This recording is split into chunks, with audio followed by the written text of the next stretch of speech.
Il y a des blessures qui se voient, et d'autres qui vivent dans l'ombre. Celles qui ne laissent ni cicatrices, ni plâtre, ni preuves tangibles. Elles n'ont pas d'attestation médicale, pas de photos avant-après. Elles n'existent pas sur les radiographies. Elles vivent dans la chair, mais aussi dans les silences. Tu n'as pas besoin de prouver ta douleur pour qu'elle existe. Elle n'a pas besoin de témoins pour être réelle. Elle n'a pas besoin de validation pour mériter d'être écoutée. On nous apprend souvent sans le dire que la souffrance doit se justifier, que si on ne peut pas la montrer, elle doit être minimisée, qu'on ne peut demander de l'aide que lorsqu'on est assez abîmé aux yeux des autres, comme si la douleur avait besoin d'un seuil officiel pour être prise au sérieux.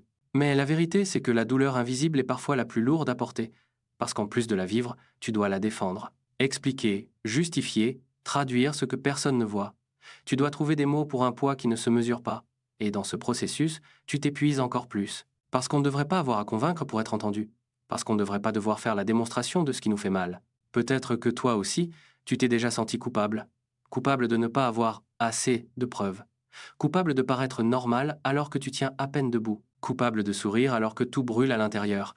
Mais tu n'as pas à te justifier, pas à te comparer à ceux qui saignent de manière visible, pas à transformer ta douleur en spectacle pour qu'elle soit crue. Elle existe dans ton corps, dans ta respiration qui se bloque, dans tes nuits où tu ne dors pas vraiment, dans les gestes simples qui demandent un effort immense. Elle existe dans tes absences, dans tes phrases inachevées, dans tes moments où tu regardes dans le vide. Elle existe dans tout ce que tu n'as pas la force de dire. Et si quelqu'un ne la voit pas, cela ne la rend pas moins réelle. Si quelqu'un la minimise, cela ne la rend pas moins profonde. Si quelqu'un ne te croit pas, cela ne la rend pas moins présente. La douleur n'a pas besoin de lumière pour exister. Elle peut vivre dans le noir. Elle peut être silencieuse.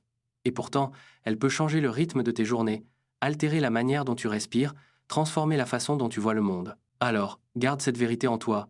Ce n'est pas l'ampleur visible de ta douleur qui définit sa légitimité. C'est ton ressenti.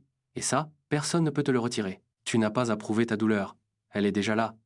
Et elle mérite d'être accueillie, même dans son invisibilité.